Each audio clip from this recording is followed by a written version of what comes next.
lo notaron, fueron avanzándole un poco con las cuestiones de laboratorio, ¿no? Que realmente íbamos adelantados en laboratorio respecto a lo que habíamos visto en clase. Entonces, pues vamos a tratar de ponernos en la misma, de alcanzar esos temas, ¿no? Antes de entrar al metabolismo de las proteínas, quiero que recordemos algo, que recordemos que vamos a ver este metabolismo proteico a partir de cuando nosotros hacemos la alimentación hasta cuando vemos los procesos de regulación bioquímica, entendiendo que esa alimentación pues, es la ingesta de la comida que nosotros tenemos, de nuestra dieta.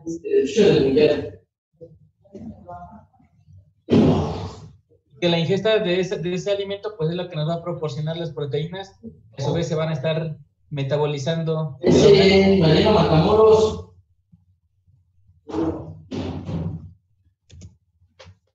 No sean malitos, ¿quién tiene ahí su micrófono? ¿Qué pasó, profe? Es que alguien sí lo escuchamos. Que Mariano Matamoros, así que no sé qué tanto.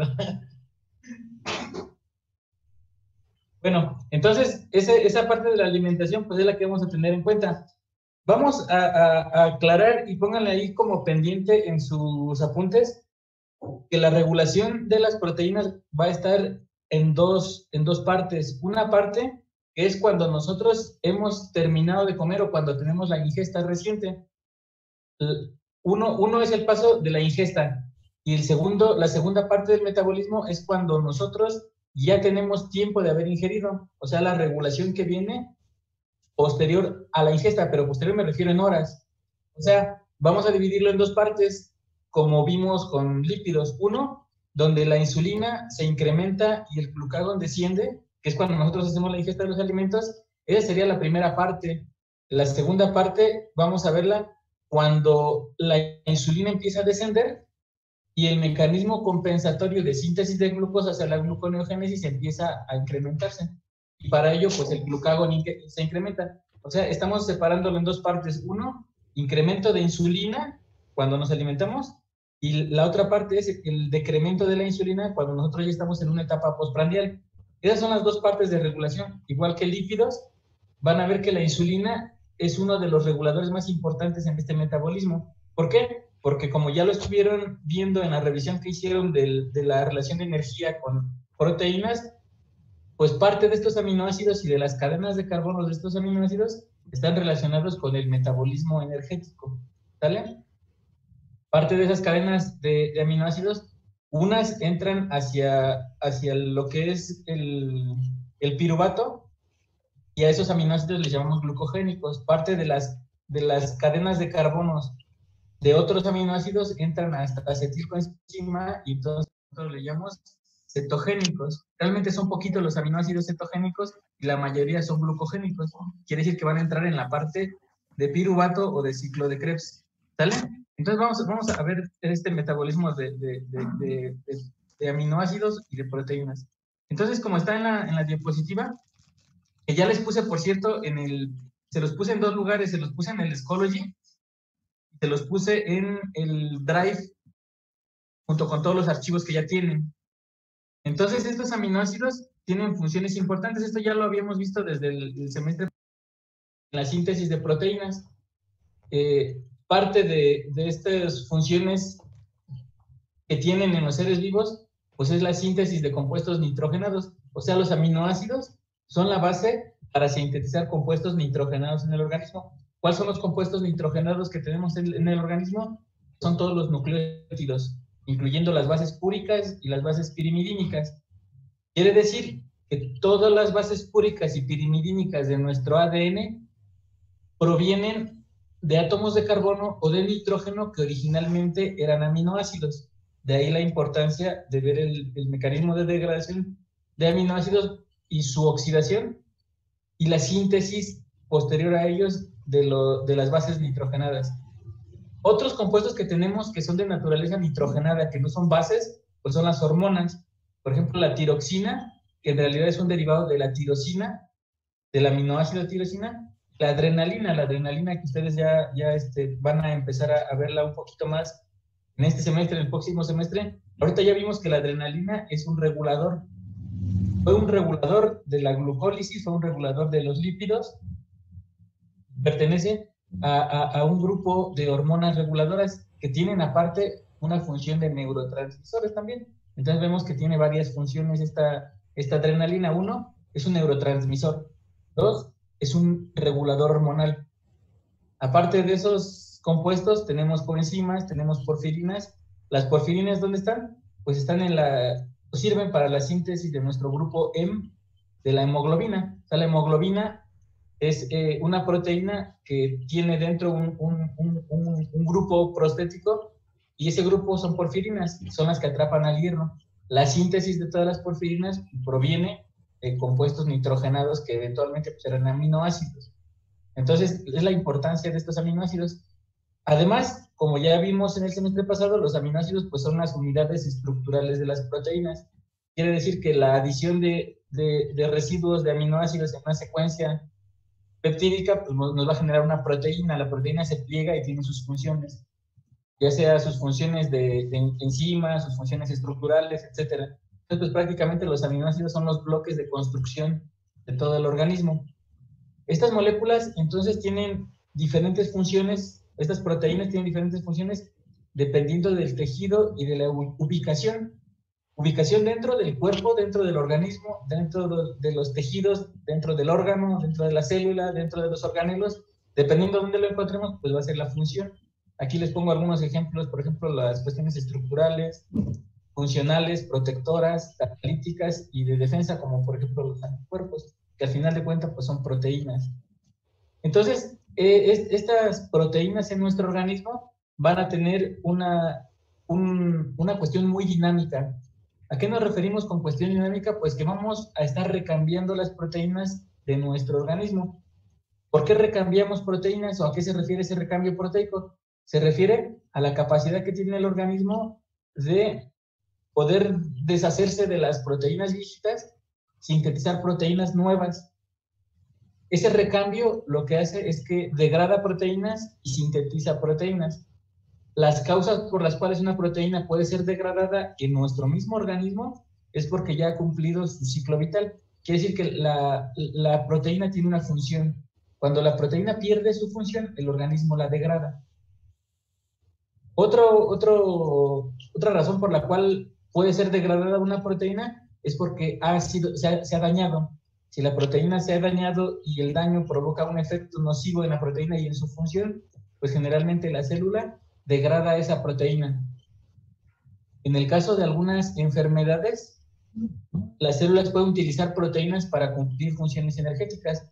Ya habíamos estado revisando en el caso de la diabetes, como un paciente con diabetes donde las células no tienen la suficiente cantidad de energía que se provee por glucosa, pues empiezan a tomar la energía de las proteínas, empiezan a degradar las proteínas. Esa degradación de proteínas no es otra cosa más que una hidrólisis. Se van partiendo las proteínas hasta obtener nuevamente los aminoácidos. Entonces la célula va a tener una reserva de aminoácidos, como tal, aminoácidos libres. A esa reserva de aminoácidos le llamamos pool de aminoácidos. Un pool de aminoácidos o una mezcla de aminoácidos, pues es la cantidad de aminoácidos disponibles que tiene la célula como aminoácidos libres para sintetizar nuevas proteínas. Entonces, todas las proteínas celulares o extracelulares se están siendo recambiadas. El recambio implica su degradación por hidrólisis y el almacén de esos aminoácidos en las células, en los depósitos de esos pool de aminoácidos. Entonces, todas las proteínas de nuestro organismo tienen un tiempo de vida media. ¿Qué es este tiempo de vida media? Es la cuestión cinética que ustedes habían visto, de que el tiempo en el que tarda en degradarse la mitad de la concentración de esas proteínas. Ese es el concepto cinético, ¿no? Realmente la cuestión de la vida media, fisiológicamente, pues va a determinar cuánto tiempo está la proteína con sus funciones adecuadas y cuáles son los mecanismos por los cuales van a estarse degradando esas proteínas. Por ejemplo, las proteínas que forman parte de la membrana de las membranas celulares tienen una vida media de meses. Aquellas proteínas que tienen función en la regulación o en la señalización tienen una vida media muy corta de unos minutos o algunas horas. O sea que también depende de la función de la proteína en la célula y en función de eso pues va a ser la vida media que tenga la proteína. Hay proteínas que son muy durables, la proteína del cabello, por ejemplo, las proteínas estructurales. Todas las proteínas estructurales son de tiempos de vida muy largos. A menos que haya alguna enfermedad, claro, que propicie su degradación, de ahí en fuera es larga la vida media de las proteínas. En cambio, de las enzimas, generalmente las enzimas son de vida, tienen tiempos de vida cortos, relativamente cortos, incluso hasta horas. Entonces vamos a ver esta parte. Vamos a regresar en unas diapositivas más adelante sobre la fuente exógena de las proteínas. La fuente exógena pues se refiere a la alimentación que tenemos. Vean algo muy curioso. Aproximadamente 70 gramos de proteína al día es nuestra ingesta por la dieta. Es lo que nosotros comemos. Pero la aportación de las fuentes endógenas es de cerca de 140 gramos por día y son de las proteínas tisulares. Quiere decir que esas proteínas que se están degradando aportan 140 gramos de proteína libre para tener aminoácidos disponibles para más síntesis de proteínas. Quiere decir que mi organismo provee una fuente de aminoácidos muchísimo mayor que las fuentes exógenas, casi el doble de lo que consumimos en una ingesta normal, ¿no? Quiere decir que si una persona hace un consumo exacerbado de proteínas, pues claro, la ingesta exógena va a estar muy alta, ¿no? La parte exógena, pues se va a la digestión y a la absorción de los aminoácidos. ¿Qué es la digestión? Pues el proceso por el cual nuestro sistema digestivo degrada o hidroliza la proteína para que la absorbamos y estos aminoácidos que estamos absorbiendo lleguen al pool de aminoácidos en las células. La parte de las proteínas endógenas, pues degradan de la misma forma, o bueno, por mecanismos específicos las proteínas, para que esta degradación lleve a los aminoácidos al pool de aminoácidos. Entonces el pool de aminoácidos se alimenta en realidad de las proteínas exógenas que comemos y de las proteínas endógenas que son el producto de la degradación, o los aminoácidos del producto de esa degradación. Dentro de todo este pool de aminoácidos vamos a tener dos tipos de reacciones. Bueno, en realidad es un tipo de reacción que llamamos transaminación o desaminación. Ustedes ya lo vieron en las prácticas que hicimos. Esta transaminación o desaminación, ¿qué es lo que hace? Aquí tenemos el aminoácido. Lo que hace pues es quitarle este grupo amino a los aminoácidos. Generalmente lo sustituye por un grupo de oxígeno, formando un grupo ceto aquí. De forma que el proceso de desaminación me va a llevar de un aminoácido a un alfa-cetoácido. ¿Por qué es alfa-cetoácido? Porque este es el carbono alfa y va a ser un ácido orgánico en el carbono alfa que tiene un grupo ceto, alfa-cetoácido. Todos los productos de las desaminaciones o transaminaciones, pues es un alfa-cetoácido. Esas transaminaciones lo que van a hacer es que este grupo amino lo desplazan hacia otro compuesto y entonces ya queda disponible la fuente de carbono, que es la que nosotros vamos a ocupar en los procesos oxidativos. Al transferir este grupo amino, definitivamente tiene que irse hacia algún lugar. Generalmente estas reacciones de transaminación ceden el grupo amino a otros alfa-cetoácidos, convirtiendo el alfa-cetoácido en un aminoácido. O sea, lo único que está haciendo el organismo es intercambiar el grupo amino para degradar aminoácidos o para formar nuevos aminoácidos.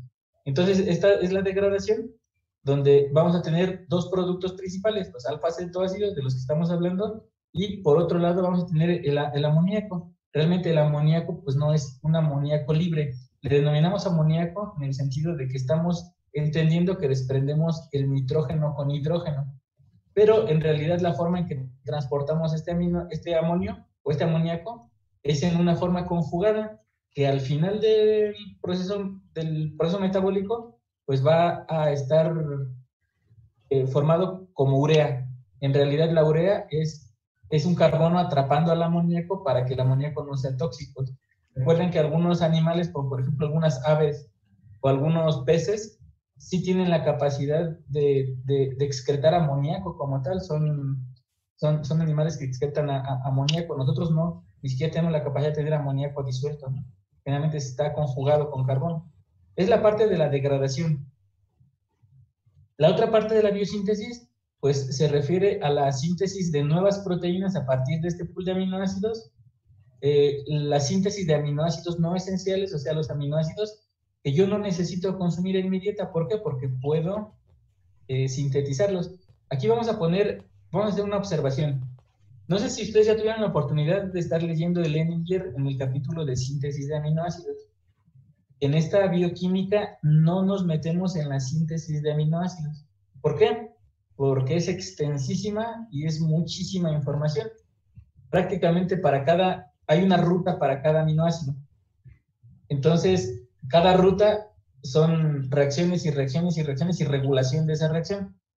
Prácticamente podríamos tomar un semestre viendo pura síntesis de aminoácidos. Lo que hacemos, pues, es únicamente entender que hay síntesis de aminoácidos en el organismo y en este curso no nos metemos en la síntesis como tal de novo de los aminoácidos. Es una parte muy extensa, ¿vale? Entonces, si quieren revisarla, pues pueden darle una leída ahí al Leninger. Es un capítulo completo bastante extenso y reacciones y reacciones. Entonces, esta biosíntesis, pues también, como ya habíamos dicho, nos sirve para hacer la síntesis de compuestos nitrogenados no proteicos. ¿Qué son compuestos nitrogenados no proteicos? Purinas, pirimidinas, porfirinas, ácidos biliares, todos los derivados que requieran nitrógeno, pero que no sean aminoácidos para proteínas. Entonces, Profe, ¿sí? profe, una duda. ¿Sí? Entonces, el grupo amonio entra al ciclo de la urea para que no sea tóxico en el cuerpo y ya sale en la urea. No, mira, la forma de amonio, como nosotros lo llamamos, es para hacer o sea, para que entendamos que ese amino puede ser liberado como NH4 y que la forma en que se libera es como NH4, pero en realidad, bueno, NH4 o NH3, ¿no? Aunque en realidad, como es tan tóxico, el cuerpo lo que hace es que no libera NH4 libre, sino siempre va conjugado a carbono. Entonces, la conjugación a carbono generalmente te da un NH3. Entiéndase que si tú liberas ese NH3 es el amonio o el amoníaco, ¿no? Pero en nuestro organismo no tenemos amoníaco libre. Es únicamente para hacer como una diferencia entre el NH2 que tienes de los aminoácidos que no es tóxico y que no es un desecho, del NH2 que es transferido hacia carbono para formar urea. Ese NH2 que se va a ir hacia urea, nosotros lo consideramos como amonio o amoníaco. En realidad va a seguir siendo un grupo amino. El punto nada más es que entendamos que ese amoníaco, que ese grupo de nitrógeno ya es una molécula de desecho y que en algunos organismos sí se convierte como tal en amoníaco. En los humanos no, pasa a urea. O sea, la forma de salvaguardarlo, como de proteger al tejido, es mandarlo a urea para bajar la toxicidad. ¿Vale? La cantidad de amoníaco realmente libre en sangre es muy baja, es demasiado baja en humanos. ¿Vale? Entonces pasamos a la siguiente. Esto es la parte del carbono. Profe, ¿Sí? ¿hay alguna enfermedad en la que no funcionen las transaminasas? Sí. La forma de no funcionar de las transaminasas puede ser dos. Una, donde las transaminasas no tienen una adecuada función. Quiere decir que el hígado no está sintetizándolas bien, aunque hay una cantidad de proteína en forma de transaminasa, la actividad es muy baja. Esas enfermedades son genéticas y son poco frecuentes. Lo que más vemos es cuando el hígado pierde la capacidad de hacer la síntesis de las transaminasas. Entonces tu organismo no tiene transaminasas para hacer la transaminación, y esas son las insuficiencias hepáticas. O sea, el hígado está tan dañado que pierde la función de producir proteínas para transaminar. No es la deficiencia de la función de la enzima, sino más bien es la deficiencia de la cantidad de enzima producida. Ah, ya. Pero sí, es un problema metabólico grave, ¿no? Porque pues, no vamos a tener disponibilidad proteica. Este es el cetoácido del que hablábamos aquí en esta diapositiva. que era el producto de la degradación del aminoácido. El aminoácido transfiere el grupo amino a un cetoácido y este se convierte en un cetoácido. O sea, aminoácido más cetoácido, aminoácido 1 más cetoácido 1, da como producto un aminoácido 2 más un cetoácido 2. O sea, solamente es una reacción como de, ¿cómo se llaman esas reacciones de transferencia, no? Que transfiere el grupo a otro cetoácido y él se convierte en un nuevo cetoácido. Entonces, estos cetoácidos, entiéndase que es el carbono alfa. Sobre ese carbono alfa hay un grupo ceto, o él es un ceto, un carbonilo en forma cetónica, pero el carbono tiene pegado un carbonilo, que era el carbonilo del aminoácido, por eso se llama cetoácido. Se puede ir hacia dos lados. Uno, la oxidación del cetoácido, que finalmente nos va a llevar hacia acetilcoenzima. Esta acetilcoenzima puede ingresar al ciclo de Krebs. En el ciclo de Krebs, pues eventualmente se va la oxidación completa de CO2 más agua, la ganancia de ATP, ¿no? Pero también a partir del cetoácido podemos hacer la síntesis de glucosa.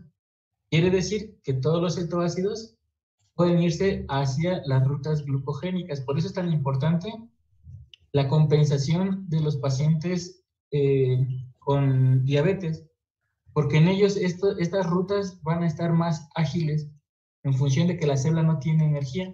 Hay que buscar energía de algún lado. ¿Y de dónde lo obtiene? Pues de los cetoácidos de las proteínas. Entonces, se va hacia glucosa. También podemos tener otro caso, donde el cetoácido se va hacia acetilcoenzima y la acumulación de acetilcoenzima por el exceso de energía en la célula lo mande a cuerpos cetónicos. Entonces, la producción de cuerpos cetónicos no es una característica específica ni particular del metabolismo de los lípidos. Quiere decir que un incremento en la ingesta proteica también me puede provocar los estados de cetosis. O sea, el incremento de cuerpos cetónicos está dado por el incremento de acetilcoenzima que puede venir sea de los lípidos o que puede venir de los cetoácidos, ¿sale? Entonces hay enfermedades asociadas al metabolismo de proteínas que me incrementan los cuerpos cetónicos, no necesariamente es por degradación de lípidos, ¿sale? Si se dan cuenta, esta cosa que hemos ido complicando desde la bioquímica 1, pues se va complicando más porque todas las rutas están interconectadas entre ellas. Esto es lo que comentábamos. Generalmente el producto de este cetoácido pues fue un NH2 libre. El NH2 libre, entiéndase que NH2 libre en su forma protonal pues es NH3 o NH4, ¿no? En forma de amoníaco. Este amoníaco, ¿sí? Es por esa razón, bueno, ahorita que comentaba acerca de las personas que tienen diabetes, es por eso que algunas de ellas, en dado caso, en vez de tener obesidad, llegan a ser muy, muy delgados. Sí, sí, porque el cuerpo está tomando las proteínas estructurales para tomar energía. O sea, está desgastando prácticamente todo el músculo para obtener energía porque la célula no tiene otro ingreso de energía. Ya se acabaron los lípidos. Ven a los pacientes con estados de diabetes avanzada y prácticamente al principio pues eran gorditos, ¿no? Después se acabaron, ¿no? Y ya más queda el puro pellejito. Y algunos de ellos son realmente ya muy delgados, ¿no? Incluso se ven estados como de tipo de desnutrición. El problema de esa desnutrición es que están ocupando todo su contenido proteico para generar energía, más que para tener una cantidad adecuada de músculo y de proteína. Acuérdense que el estado nutricional lo podemos medir en función de la cantidad de proteínas de nuestro organismo. ¿Cómo medimos en el laboratorio las proteínas? La podemos medir como albúmina proteica. O sea, medimos la concentración de albúmina en sangre, y eso es un indicio del estado general proteico del organismo. Van a hacer determinación de proteínas un montón de veces en la escuela, y después las personas que salen a clínico pues van a estar haciendo proteínas, y los médicos utilizan esta concentración de proteínas pues, para evaluar el estado nutricional del paciente de forma general. En una persona que tiene alguna enfermedad no necesariamente refleja el estado nutricional, porque el paciente puede comer bien, tener una ingesta adecuada. El problema es que no absorbe glucosa, no absorbe energía, y el organismo toma la proteína que tiene para transformar en energía. Entonces, son particularidades, ¿no? Nosotros mandamos este amoníaco hacia urea y la urea la mandamos hacia la excreción renal. De forma muy particular, la excreción renal nosotros la llamamos depuración. La depuración se refiere a la eliminación de sustancias vía renal. Ajá. En los organismos, el 90% de las necesidades energéticas son cubiertas por hidratos de carbono y por grasas, o sea, por carbohidratos y por lípidos. Pero un 10 al 15% restantes son proporcionados por la oxidación de aminoácidos. Quiere decir que de forma normal, todos ustedes, todos nosotros, gastamos aminoácidos para obtener energía. O sea que si hay un porcentaje mínimo de proteínas usadas para obtener energía, pero la hay. La ruta está funcionando muy a la baja, pero funciona. La mayor parte en los organismos sanos, pues es, la obtenemos a través de hidrocarbonos, ¿no? Y de grasas. Entonces, vamos a la parte digestiva, que sería la parte de la fuente exógena. Entonces dice que en esta digestión y absorción de proteínas, a diferencia de los hidratos de carbono y los lípidos, prácticamente la digestión de todas las proteínas está en el estómago. Y tenemos dos partes. Una parte que es una hidrólisis enzimática y una que es la hidrólisis ácida. La hidrólisis ácida, pues es la más fácil, ¿no? Se refiere a la degradación de las proteínas por el efecto del pH del estómago. Acuérdense que el estómago está secretando ácido clorhídrico. Hay unas células que se llaman células parietales que se encargan de hacer la secreción de ácido. Ese pH es bajo, ¿no? Es 1, 2. Llega la proteína y prácticamente se hidroliza la proteína. Se rompen aminoácidos y quedan libres aquí en el estómago. Transitan, aquí tenemos la parte del duodeno, transitan hacia el intestino delgado y prácticamente en el intestino delgado se absorben. Esa es la parte de hidrólisis ácida. Tenemos la otra parte que es la hidrólisis enzimática. La hidrólisis enzimática, el tejido de las células parietales del estómago, segregan una enzima que se llama pepsinógeno, que ya habíamos visto varias de estas enzimas el semestre pasado. El pepsinógeno es la forma inactiva de la enzima, es el zimógeno.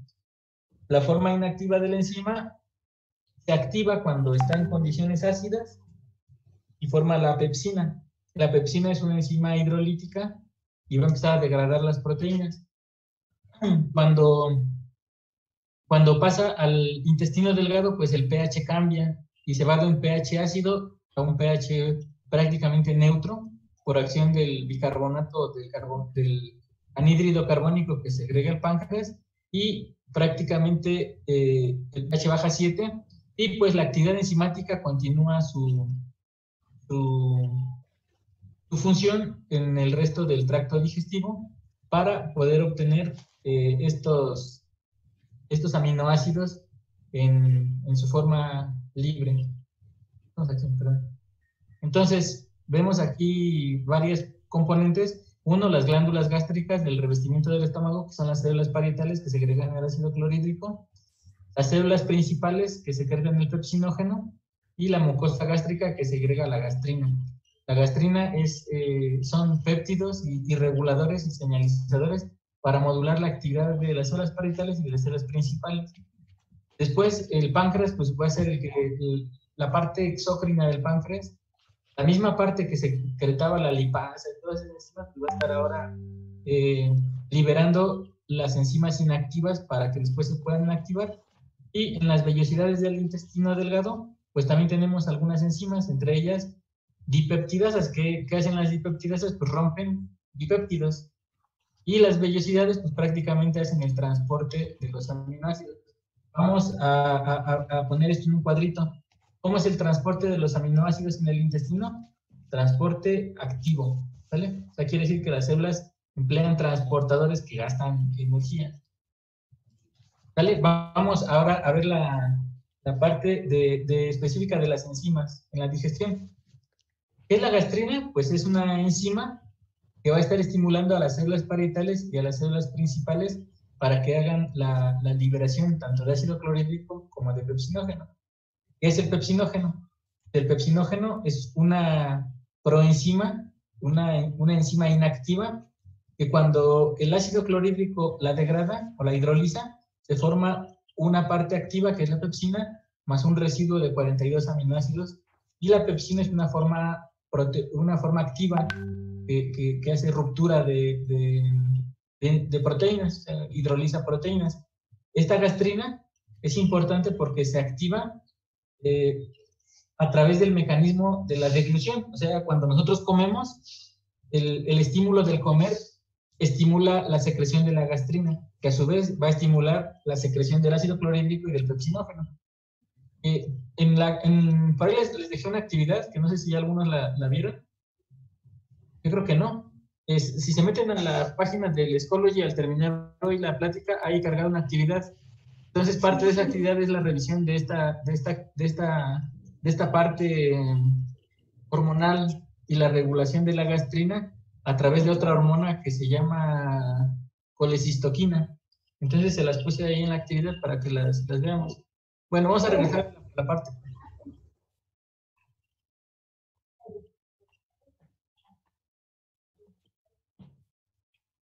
No. No es cierto, sí, ustedes miren, ya saben que hay flexibilidad en todo esto, ¿no? Organicen sus tiempos. Organicen sus tiempos y nada más me pasan la fecha en la que me lo mandan, pero organícenlo. Pero se organizan ustedes ahí en su correo, ¿no? Lo importante de esto es que sí lo hagamos en una fecha próxima, porque después de esa les mando el problemario de proteínas. Yo esperaba mandarles el problemario de proteínas para el día lunes en la mañana. ¿Vale? O se los mando de una vez ahorita y van contestando los dos, van avanzándole como quieran. Bueno, ahorita al final, si quieren, regresamos a platicar sobre eso, ¿no? Sí. Dale. ¿Cómo actúa la pepsina? ¿Qué es la pepsina y cómo actúa? Es una endopeptidasa. Hidroliza las uniones peptídicas. ¿A qué se refiere endopeptidasa? Endo adentro, el término del péptid, pues viene del péptido y hace ruptura de los péptidos en los enlaces de adentro. ¿Cuáles son los enlaces de adentro? Pues los enlaces peptídicos. Hay algunas peptidasas que rompen los grupos laterales de los aminoácidos, ¿no? Entonces, las endopeptidasas son las que específicamente rompen los enlaces peptídicos, o sea, el grupo amida. Liberan al grupo amida para otra vez formar el amino más carbonilo. Entonces, hidroliza las uniones peptídicas, actúa sobre aminoácidos generalmente aromáticos, triptofano, fenilalanina y tirosina. Entonces, pepsina es una enzima endopeptidasa que actúa sobre aminoácidos aromáticos, ¿sale? La formación del ácido clorhídrico van a repasarla en la próxima farmacología que tengan, van a revisar este mecanismo un poquito más a detalle. De forma general, la histamina, acetilcolina y la gastrina estimulan a la célula parietal para la producción de ácido clorhídrico y la liberación del ácido hacia el interior del estómago. No voy a tener mucho en el sistema de las bombas intercambiadoras de iones y de producción de ácido. Pero bueno, tenemos que entender, farmacológicamente van a verlo porque cuando vemos farmacología del estómago para producir ranitidinas, omeprazoles, todos esos, el omeprazol es un inhibidor de estas bombas de protones, esta bombita de protones. Entonces el omeprazol lo que hace pues, es que inhibe esta cosa. La ranitidina inhibe la histamina que va a estar estimulando a estas células para que produzcan el ácido. Son dos mecanismos diferentes. En la farmacología vemos cada una de esas partes, no se me angustien, ni ahorita es importante saberlo, pero bueno, hay que irlo viendo, ¿no? Porque pues, al final es nuestro trabajo. Pasamos del estómago y de la secreción de la pepsina y del ácido clorhídrico a la secreción pancreática. Entonces, el estómago viene con su carga de protones hacia el intestino. En la sangre hay una enzima que es la secretina, que es la que va a estar regulando la secreción del páncreas. Esta secretina es, nuevamente les comento, aquí está la colecistoquina o la pancreosimina en la sangre. Estos aquí del centro son enzimas, son proteínas reguladores, no son enzimas, son reguladores que van a indicarle generalmente al páncreas o al intestino o a las células de secreción cuándo hacer la secreción. cuando ustedes hacen la ingesta de alimentos, el cerebro y el sistema nervioso secretan neurotransmisores y es una cadenita de señalización donde se va hacia la secretina o hacia colecistoquina para indicarle a los órganos secretores del tracto digestivo que hagan su función. Si no tuviéramos ese mecanismo, no tendríamos conectado nuestro sistema nervioso con nuestro sistema digestivo. Cuando ustedes tienen hambre, todos han tenido hambre de alguna forma, ¿no? Pasan por el puesto de los tacos de suadero, pasan por las carnitas o pasan por las gorditas o lo que sea, y les llega el olor de la comida. ¿Qué es lo que hace? Pues que hasta ustedes sienten la secreción de ácido en el estómago, ¿no? Eso es el impulso nervioso que estoy captando, que mi organismo está captando de forma general, de que tengo que comer y de que hay alimento disponible, y empieza a preparar al sistema digestivo con la secreción de todos estos componentes para la digestión. Entonces, en la sangre se incrementa la secretina y el páncreas incrementa la producción de anhídrido carbónico, de bicarbonato, y el pH sube, ¿vale? Que ya habíamos visto. En el intestino, pues ya están los aminoácidos, en la sangre están señalizadores, y del páncreas pues vienen las enzimas. Entonces, más o menos, estas son las enzimas inactivas, son las enzimas activas. ¿Quién es quien regula todo? La tripsina. ¿Qué es la tripsina? La tripsina es una enteropeptidasa. Es una peptidasa al final de cuentas, ¿sale? La forma inactiva de la tripsina es el tripsinógeno. Todo esto es secreción pancreática, ¿sale? Recuerden que la secreción pancreática se compone de varias enzimas. Ya vimos en la unidad pasada la secreción pancreática para degradación de lípidos, que prácticamente son la lipasa, la colipasa. Recuerden que también van sales biliares, etc. En la parte de la secreción para la digestión de proteínas, pues tenemos al tripsinógeno, que es la forma inactiva, que se degrada hacia tripsina. Y la tripsina es bien importante porque ella es la que va a estar activando a más enzimas. O sea, es como una reacción en cadena. El tripsinógeno que se liberó se vuelve activo a través del ácido clorhídrico que viene del estómago. Forma tripsina. La tripsina puede autocatalizar al tripsinógeno para que se forme más tripsina. La misma tripsina degrada al tripsinógeno para formar tripsina. Otras enzimas como la que teníamos acá, aquí como la pepsina, pueden estar degradando a la tripsina, al tripsinógeno para que forme tripsina. Y la tripsina va a degradar al quimiotripsinógeno para formar quimiotripsina. Va a degradar a la procarboxipeptidasa A y B para formar la carboxipeptidasa A y B, que son las formas activas. Va a degradar la proelastasa para formar la elastasa, que sería la forma activa de las enzimas, que son las que tienen la actividad de degradar, de hidrolizar a la enzima. Entonces, ya pongan ahí en su lista pepsinógeno a pepsina, ¿no? ¿Cuál es la enzima activa? La pepsina, la tripsina, la quimiotripsina, la carboxipeptidasa y la elastasa. Prácticamente son las enzimas que vienen del páncreas hacia el duodeno para la digestión de estas proteínas.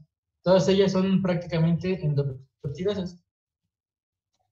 Esto ya lo revisaron en el semestre pasado, cuando vimos la secuenciación de proteínas, vimos la tripsina y qué enlaces rompía. Rompe donde hay lisina, arginina, quimiotripsina donde hay fenilalanina, tirosina, triptofano, y la carboxipeptidasa pues elimina carbonilos finales. Esto pues prácticamente ya lo habíamos visto, ¿no? No aplicado hacia el proceso digestivo, sino más bien hacia la caracterización de proteínas. Entonces, vámonos a los sistemas de transporte. Complicado el sistema de transporte. Las células, que son las células del intestino, tienen una semejanza en cuanto a este transporte con las células renales y las células hepáticas. O sea, todas estas células funcionan de la misma forma. En la función del transporte de aminoácidos, claro, ¿no? Funcionan igual para el transporte de aminoácidos. O sea, transportan a los aminoácidos de la misma forma.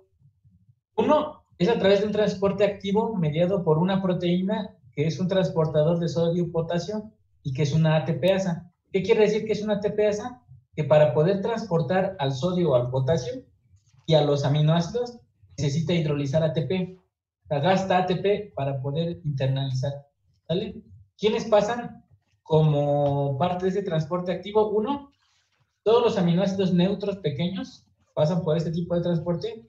Por ejemplo, la alanina y la serina son transporte activo. Los aminoácidos neutros aromáticos grandes, como la isoleucina y la tirosina, pasan por transporte activo. Los aminoácidos básicos, como la arginina, pasan por transporte activo. Pónganle atención aquí a la arginina, porque la arginina es un intermediario, como ya lo vieron, del ciclo de la urea, que va a estar ahí moviéndose. Los aminoácidos ácidos, como por ejemplo el glutamato, los aminoácidos, como por ejemplo la prolina, todos ellos son por transporte activo. Y hay algunos aminoácidos que son por difusión facilitada. ¿Quiénes? Aminoácidos básicos y neutros con cadenas laterales hidrofóbicas. En su lista de 20 aminoácidos, vean quiénes son los aminoácidos, o recuerden cuáles son los aminoácidos que tienen cadenas laterales hidrofóbicas y que son neutros. Pues todos ellos se van por difusión facilitada. Entre ellos, pues recuerden que están empezando por la glicina, ¿no? El más pequeño, los que tienen cadenas de carbonos laterales, ¿sale? Entonces, los aminoácidos absorbidos son transportados como aminoácidos libres por la sangre, principalmente hacia el hígado, que es el sitio primario del metabolismo de los aminoácidos, y a otros tejidos para su uso. Los dipéptidos y oligopéptidos son transportados por sistemas propios dependientes de sodio. Quiere decir que estas células también hacen la absorción no solo de aminoácidos libres, sino también pueden internalizar dipéptidos y oligopéptidos. Recuerden que los oligopéptidos son cadenas muy pequeñitas de proteína, ¿no? Pero bueno, prácticamente todo es transporte activo, excepto aminoácidos neutros con cadenas laterales hidrofóbicas. ¿Sale? Distribución de aminoácidos en el periodo postprandial. ¿Qué es el periodo postprandial? Es el periodo después de comer, después de la ingesta. Generalmente es después de media hora de la ingesta, una hora, hora y media después de la ingesta. Es el periodo postprandial. Generalmente la glutamina y la asparagina se distribuyen hacia el intestino y hacia el riñón. O sea, de forma general, estos aminoácidos son captados por estos órganos. Los aminoácidos de cadenas ramificadas se van hacia el músculo y hacia el cerebro. Vean qué interesante esto, porque los aminoácidos de cadena ramificada son los que tienen más unidades de carbono y generalmente son los que van a estar en tejidos que tienen una alta demanda de oxidación. O sea, quiere decir que entre cadenas de carbonos más largas es más útil para quemarlos. La mayor parte de los aminoácidos se van al hígado. Aquí no hay transporte linfático, no hay transporte por proteínas, no hay transporte por nada. Se absorben directamente y como aminoácidos libres se transportan por la vía corta hacia el hígado, ¿vale? Y a partir del hígado, pues ya se distribuyen, ¿vale? ¿Podría regresarle tantito, profe, por favor? Claro que sí. Gracias.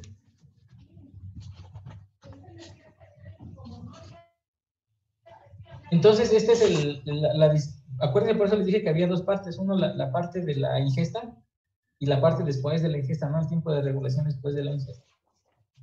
Listo. La disminución de... ¿Sí? La disminución de la insulina y el glucagón, el aumento del glucagón, lo que hacen es que hacen síntesis de glucosa.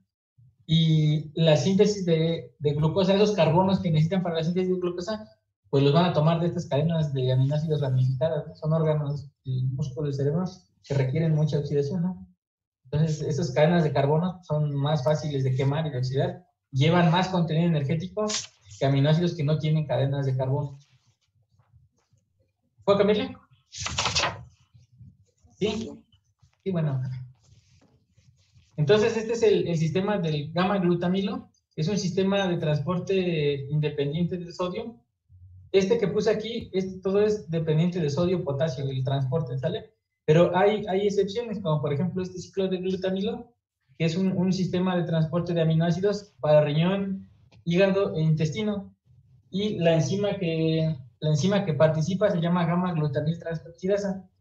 Si ustedes se dan cuenta, dice gamma-glutamil transpeptidasa, ese es un transportador de aminoácidos. Su mayor actividad en plasma indica daño biliar o daño hepático. Esta gamma glutamiltransferasa, nosotros la conocemos como gamma GGT, y es una enzima que nos habla de un daño hepático. En el laboratorio, para cuando un médico quiere saber si el paciente tiene daño hepático, pues le pide transaminasas más GGT. ¿Y qué es la GGT? Pues la gamma glutamiltransferasa. ¿Qué es lo que hace la gamma glutamiltransferasa? Pues transporta aminoácidos, pero aminoácidos conjugados como glutamato aminoácido.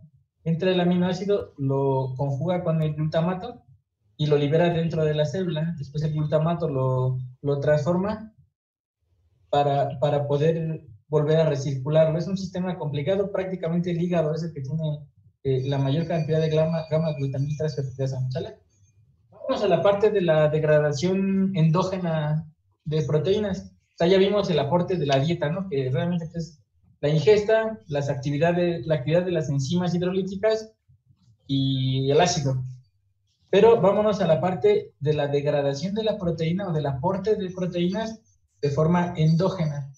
Entonces, las proteínas endógenas, cuando han cumplido su ciclo vital, sufren alteraciones, o bueno, que han sufrido algunas alteraciones por compuestos tóxicos, por ejemplo, radicales libres, metales pesados. O sea, cuando ya tienen un daño o cuando han cumplido su ciclo vital, pues se degradan esas proteínas.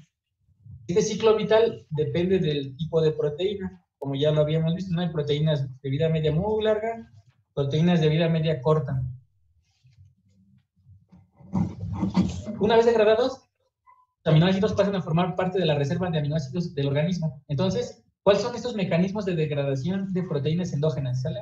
Y esta es una parte complicada, la vemos realmente muy superficial. Hay al menos estos 4 sistemas de degradación de proteínas. Uno, lo que llamamos proteínas lisosomales o catepsinas. Entiéndase que las proteasas lisosomales, pues están en el lisosoma y son los que se encargan de degradar ahí en el lisosoma. Tenemos un complejo que se llama proteasomas, que es un complejo multienzimático que degradan proteínas de vida media corta. Muy estudiado este sistema de proteasomas. Hay mucha información, hay gente que dedica toda su vida a estudiar el sistema de proteasomas, porque ha dedicado su vida a estudiar proteasomas. Calpaínas, que son proteínas, son proteasas citosólicas activadas por calcio. Hay caspasas, estas caspasas son señalizadores celulares o sirven como señalizadores celulares. Generalmente están involucradas en la apoptosis. O sea, recuerden que la apoptosis es la muerte celular programada. Cuando una célula entra en apoptosis, generalmente hay caspasas implicadas. ¿Qué hicieron las caspasas? Marcaron proteínas o degradaron proteínas específicas para que la célula pudiera entrar en apoptosis. ¿Vale? Entonces vámonos por partes. Esta es la principal vía de degradación. Este que están aquí es la parte del proteasoma, ¿sale? Las lisosomales realmente no tienen más implicación más que son los lisosomas para la digestión. Las de acá pues son citosólicas y para apoptosis. La parte compleja son estos proteasomas. Entonces vamos a ver esa parte de los proteasomas. Vean que es el premio Nobel de Química de 2004. Lo dieron por elucidar el mecanismo de la vía de degradación de estas proteínas. Estos 2004, ¿cuántos años tienen? Como 16 años, ¿no? Realmente ya habían nacido ustedes, ¿no? O sea, para que vean que esto no tiene mucho tiempo, ¿no? O sea, los mecanismos de cómo está este mecanismo de degradación realmente no están completamente entendidos, falta mucho de cómo entenderlo. ¿Por qué queremos entenderlo? Porque si lo entendemos, lo controlamos, ¿no? Si no lo entendemos, si no conocemos los fenómenos, no los controlamos. Entonces, ¿qué es lo que pasa aquí? Pues que hay proteínas que son proteínas que sirven para marcar, y ese marcado es como poner una banderita.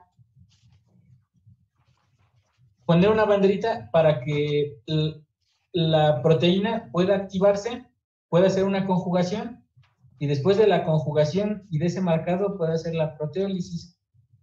Este es el proteasoma. Todo ocurre en un sistema multienzimático. Es un sistema bastante complejo, no entramos en detalle sobre esto, solamente saber que existe un complejo que utiliza una proteína que se llama ubiquitina para marcar y degradar proteínas en un complejo que se llama proteasoma. ¿Y por qué va a servir esto? Porque nos va a generar un montón de aminoácidos que van a servir para hacer más aminoácidos o para tener el pool de aminoácidos en la célula, ¿sale?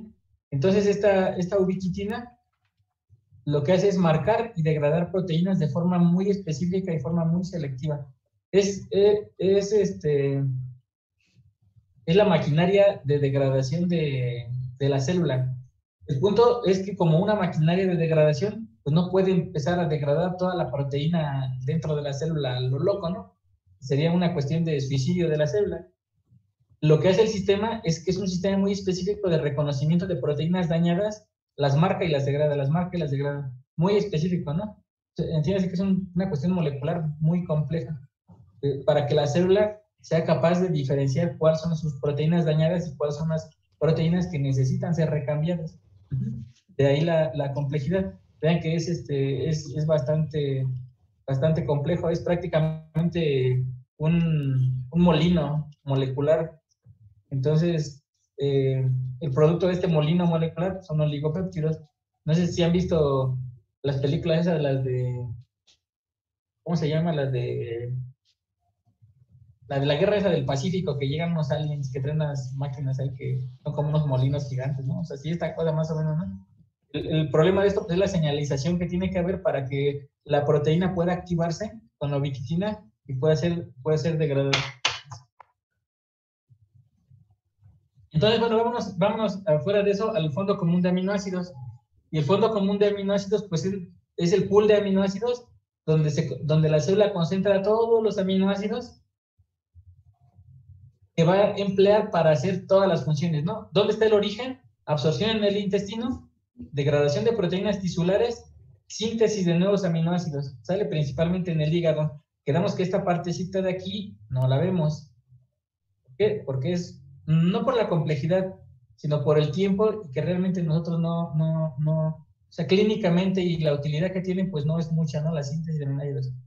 Pero vamos a saber que existe la síntesis de nuevo de aminoácidos en el hígado y que todo esto contribuye al pool de aminoácidos, que es un fondo común, como el banco de aminoácidos de carbono y de nitrógeno. ¿Para qué utilizamos este fondo común? Pues para la síntesis de proteínas, para la síntesis de compuestos no nitrogenados y para producir energía, ¿no? Que serían las tres utilidades de los aminoácidos. Su uso, pues todas las proteínas que quieran, hormonas, purinas, pirimidinas, coenzimas, etcétera. El glutatión es un compuesto que sirve para detoxificar a la célula. El glutatión atrapa radicales libres de las células para que las células no se dañen. Es un mecanismo de protección muy antiguo que traemos desde los primeros organismos que existieron en el planeta. Se ha identificado que prácticamente todos los organismos del planeta tenemos este sistema de detoxificación del glutatión. Es como que la vida encontró una forma de defenderse de la radiación, de las sustancias químicas, y es glutatión. La concentración de glutatión en todas las células es muy alta. Es un sistema de protección contra radicales libres. Y el glutatión lo sintetizamos a partir de aminoácidos, ¿no? Es bien importante ese glutatión. Entonces, el destino de aminoácidos de la célula, pues es la biosíntesis, proteínas, compuestos no proteicos, la gluconeogénesis y la obtención de energía, ¿vale? Entonces, para todos estos procesos, o bueno, para menos estos procesos, vamos a seguir la secuencia de reacciones. Uno, para que ocurra esto, los aminoácidos deben degradarse. ¿Qué quiere decir que deben degradarse? Pues que deben de perder su grupo amino. La pérdida del grupo amino puede llevarse por dos vías. Bueno, más bien aquí es de forma general ahorita, ¿no? Uno, la pérdida del grupo amino, y dos, la degradación de la cadena de carbonos, ¿no? Ya sea la cadena lateral R, más el carbono alfa, más el grupo carbonilo, pero bueno, vamos a centrarnos ahorita en la pérdida del grupo amino. ¿Cuáles son las reacciones ocurridas para la pérdida del grupo amino? Las reacciones de transaminación, las reacciones de desaminación oxidativa, las reacciones de desaminación no oxidativa, y todas ellas son reacciones metabólicas acopladas, ¿no? Finalmente es transaminación, oxidación y no oxidación, ¿sale? Ustedes ya revisaron para la clase de laboratorio y para sus apuntes y su reporte las reacciones de transaminación, ¿vale? ¿Cuál es el esquema general de la reacción de transaminación? El L-glutamato más un cetoácido, aquí un aminoácido más un cetoácido, con la transaminasa me genera un alfa cetoácido más un nuevo aminoácido, ¿sale? Por ejemplo, esta se llamó glutamato aminotransferasa. Realmente tenemos muchas aminotransferasas. En estas reacciones de transaminación ocurre la transferencia de un grupo amino desde un alfa aminoácido donador a un alfa cetoácido receptor. Las enzimas, pues ustedes ya saben, son transaminasas o aminotransferasas y son enzimas de naturaleza ubicua. Quiere decir que están presentes en todos lados. O sea, están presentes en el citosol de las células, en las mitocondrias y prácticamente están en todos los seres vivos, animales, vegetales, todos, ¿vale? Las reacciones de transaminación son muy fácilmente reversibles. Entonces pueden ir de prácticamente todos los aminoácidos, excepto lisina y treonina, participan en estas reacciones de transaminación con alfa-cetoácidos. Prácticamente el piruvato se convierte a alanina, el oxalacetato se convierte a aspartato y el alfa-cetoglutarato se convierte en glutamato. ¿Quiénes eran ellos? ¿O dónde están todos ellos? En ciclo de Krebs. Ciclo de Krebs. O sea, los metabolitos y todos los cetoácidos del ciclo de Krebs prácticamente me pueden generar nuevos aminoácidos, principalmente alanina, aspartato y glutamato. ¿Sale? Vámonos. Entonces, esto más o menos ya lo vieron, es la cuestión de para qué nos sirven las transaminasas. Uno, pues nos sirven en la detección de infarto al miocardio, aunque no es una forma muy específica de identificar el infarto al miocardio, sino más bien son muy, muy útiles en las afecciones hepáticas. Y pues nada más, ¿no? No, esto ya lo habíamos visto, esto ya lo revisaron, L-alanina, alfa-cetoglutarato, a piruvato y a glutamato, y L-aspartato más alfa-cetoglutarato, a oxalacetato más L-glutamato, y prácticamente pues son todos los aminoácidos, más piruvato, oxalacetato y alfa-cetoglutarato y sus transaminaciones. Finalmente, lo que vamos a tener de todas ellas es el glutamato, y la desaminación oxidativa de este glutamato me va a llevar a alfa-cetoglutarato, que es este mismo, se regeneró, más el NH3 para formar la urea. ¿Sale? ¿Cuál es la desaminación? Vemos estas dos de desaminación oxidativa y no oxidativa, y hoy dejamos hasta aquí, y ya el viernes continuamos, ¿vale? Prácticamente la desaminación oxidativa, como su nombre lo indica, pues es a través de un fenómeno de oxidación, quitarle esto. Un fenómeno que no es la transaminación, ¿sale? ¿Quién es la enzima que hace prácticamente toda la desaminación oxidativa? Pues es la glutamato deshidrogenasa. Vean que todas las deshidrogenasas que están implicadas en el organismo, todas las deshidrogenasas ocupan el NADP como un aceptor de electrones, y ese aceptor de electrones finalmente se convierte en NAD reducido. La glutamato deshidrogenasa lo que hace es que me quita el grupo amino y lo convierte en un grupo ceto, transfiriendo o dejando libre NH3, ¿sale? Entonces, prácticamente, estas reacciones lo que hacen es generar alfa-cetoglutarato más el amonio, ¿sale? Vamos a ver que este amonio pues, no está libre, ¿sí? Es algo, por ejemplo, en vez de glutamato también puede ser utilizada la glutamina. O la glutamina.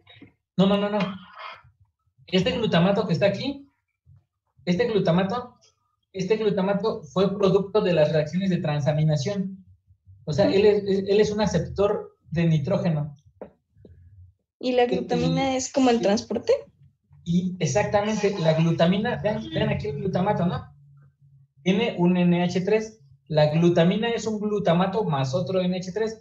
La glutamina tiene otro NH3 acá arriba. Entonces, lo que hace la glutamina es un transportador de nitrógeno. El transportador de nitrógeno en realidad se llamó glutamato. Su forma cargada es la glutamina. O sea, cuando va vacío es glutamato. Cuando lleva nitrógeno es glutamina. Pero cuando el glutamato pierde su primer nitrógeno, la glutamina pierde su primer nitrógeno, se convierte en glutamato. Y cuando el glutamato pierde su segundo nitrógeno, se convierte en alfa-cetoglutarato. ¿Cómo se llamó la obra? Glutamato deshidrogenasa. Quiere decir que acá arriba en la reacción, el glutamato en realidad fue un aceptor de nitrógeno de cualquier aminoácido. Cualquier aminoácido mandó su nitrógeno primero hacia un cetoácido para formar la alanina aspartato, estos se lo transfieren al alfa-cetoglutarato. El alfa-cetoglutarato es en glutamato, deposita el NH3, se regresa al alfa-cetoglutarato y vuelve en un ciclo de transporte de nitrógeno. Desde los aminoácidos hasta el amonio. ¿Quién pasó por ahí? Pues pasaron cetoácidos como formas de transporte para formar nuevos aminoácidos de transporte para descargar todo hacia glutamato. Ajá. Parte de este glutamato se convierte en glutamina para recibir más nitrógeno, pero al final esa glutamina va a transferir sus nitrógenos para nuevamente ser alfa-cetoglutarato. Profe, Sí. entonces, o sea, absolutamente todos los aminoácidos pueden transportar de manera libre en el torrente sanguíneo o solamente Sí. lo haría, o sea, No todos. ¿a todos? Todos. Ah. Lo que estamos diciendo aquí es cómo todos los aminoácidos transfieren el nitrógeno al final de la historia al glutamato Okay. a través de la vía del alfa-cetoglutarato. Prácticamente alanina todos más alfa-cetoglutarato más transaminación generan un cetoácido más glutamato. La alanina prácticamente es la de acá, ¿no? Sí. ¿Por qué es necesaria la transferencia? ¿Por qué no el aminoácido como tal puede donar directamente su grupo amino? Porque vamos a ver cuando ahorita entremos al ciclo de la urea, que prácticamente para que nosotros formemos los compuestos nitrogenados no proteicos, uno de los principales donadores de nitrógeno va a ser el glutamato. El glutamato y la glutamina, como son almacén o son un receptor de nitrógeno, ellos van a estar diciendo hacia dónde se va ese nitrógeno. Es como si el glutamato fuera una reserva temporal de nitrógeno. Y el glutamato y los mecanismos de regulación sobre el glutamato dicen a dónde se va. Si hacen falta bases nitrogenadas, el glutamato manda el nitrógeno hacia la síntesis de bases púricas o pirimirímicas. Si hace falta coenzimas, manda el nitrógeno hacia coenzimas. Pero si ya hay suficiente de todo, el nitrógeno, el exceso de nitrógeno lo manda hacia urea. ¿Sale? O sea, la urea es el producto del metabolismo de este nitrógeno cuando nosotros tenemos un exceso de nitrógeno o cuando estamos removiendo el nitrógeno que ya no sirve. O sea, el glutamato únicamente es un intermediario de transporte. Y es un intermediario de transporte que puede transportar como glutamato un nitrógeno o como glutamina dos nitrógenos. Y a partir de él se dispone hacia qué ruta sintética se va a utilizar. Cuando las rutas sintéticas reguladas no requieren el nitrógeno, pues lo manda hacia urea. ¿Vamos? Es la importancia del glutamato. Es la importancia del glutamato y del alfa-cetoglutarato. ¿Sale? Pónganlo ahí, estos dos es importante, porque si no hay alfa-cetoglutarato, pues prácticamente no podemos tener la transaminación, ¿no? Este se reutiliza. La importancia de esta ruta, vean que es una ruta oxidativa que ganó NAD reducido. Al hacer esto, ya está ganando, ¿no? Está ganando un poquito de energía. De hecho, vean que la ruta puede utilizar NAD o NADPH, lo cual es bastante bueno, ¿no? Porque NADPH no todos lo producen. Y esta es una de las pocas rutas que producen NADPH. ¿Sale? Entonces, vean esto, la regulación del glutamato deshidrogenasa, pues en consecuencia, al ser ella una parte central de esta disposición de nitrógeno, pues es una enzima muy regulada. ¿Y regulada por quién? Pues regulada alostéricamente. ¿Por quién? Por el ADP y el GDP. Cuando hay ADP y GDP, la regulación es positiva. O sea, esto habla de baja energía, ¿no? La célula tiene poca energía. ¿Por qué? Porque tiene mucho ADP. ¿Qué hace? Pues entonces, esta se vuelve más activa y se forma más glutamato. ¿Para qué? Para producir NAD, ¿no? Y tener más disponibilidad de nitrógeno en su estructura. ¿Sale? Cuando hay mucho ATP y mucho GTP, esto se detiene y mantenemos el nitrógeno pues en el aminoácido, ¿no? O sea, no hacemos esa desaminación oxidativa. ¿Vale? Entonces, es una enzima mitocondrial de hígado y riñón, regulada alostéricamente y que prácticamente me va a estar controlando hacia dónde se va el nitrógeno en las siguientes rutas, ¿sale? Entonces, esta es la transaminación. Ya esta ya la revisaron, entiendo, en el laboratorio y para hacer su reporte, entonces voy a pasar esta rápido, ¿no? Realmente nada más es la interconversión de aminoácidos a alfa-cetoglutarato. Generalmente, pues la disposición es también hacia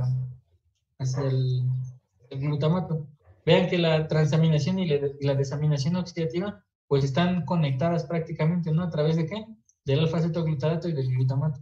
Porque el alfa-cetoglutarato es un producto de la transaminación, ¿no? De las reacciones de transaminación. Entonces, prácticamente van acompañadas. Otro mecanismo de los que tenemos pues, es las aminooxidasas. Son flavoproteínas que producen desaminación oxidativa de los aminoácidos, pero se caracterizan por producir desaminación de los aminoácidos D. ¿Recuerdan que solo nos sirven los aminoácidos L? Y utilizamos los L. ¿Y qué pasa si comemos D o en alguna forma ingresan los D? Pues las aminoxidasas los degradan. Prácticamente le quitan el amino y pues vuelven a este carbono ya un carbono sin isomería. Al ser un carbono con hibridación SP2 ya no tiene una isomería. Y entonces, generalmente estas flavoproteínas se encuentran en los peroxisomas junto con las catalasas. ¿Qué son los peroxisomas? Son organelos de degradación, ¿vale? Reacciones de desaminación no oxidativa, por ejemplo, son estos intercambios de serina de hidratasa y treonina de hidratasa. Realmente no son muchas, son poquitas. Pasan de L-serina a piruvato y de treonina a cetobutirato. Vean que esta primera reacción es una reacción anaplerótica. Me está produciendo, no es anaplerótica. Me está produciendo piruvato, ¿no? Para poder emplear la serina como combustible para la célula prácticamente. Entonces, destino del grupo amino. Uno, el amoníaco es tóxico, sobre todo en el sistema nervioso, por lo cual no puede circular libre, que era lo que platicábamos hace ratito. El amonio es transportado hasta el hígado en una forma distinta al NH4. El amonio se convierte en urea en el hígado para su excreción. Quiere decir que todos los aminoácidos en los tejidos transfieren, ¿no? su amino hasta urea, principalmente en el hígado. ¿Vale? Entonces, esta es más o menos las vías de integración. Vamos a dejarle aquí para entrar ya a ciclo de Krebs y a transporte de NH4 en el hígado para el día viernes, ¿les parece? Ok. ¿Vale? De acuerdo, Entonces, profe.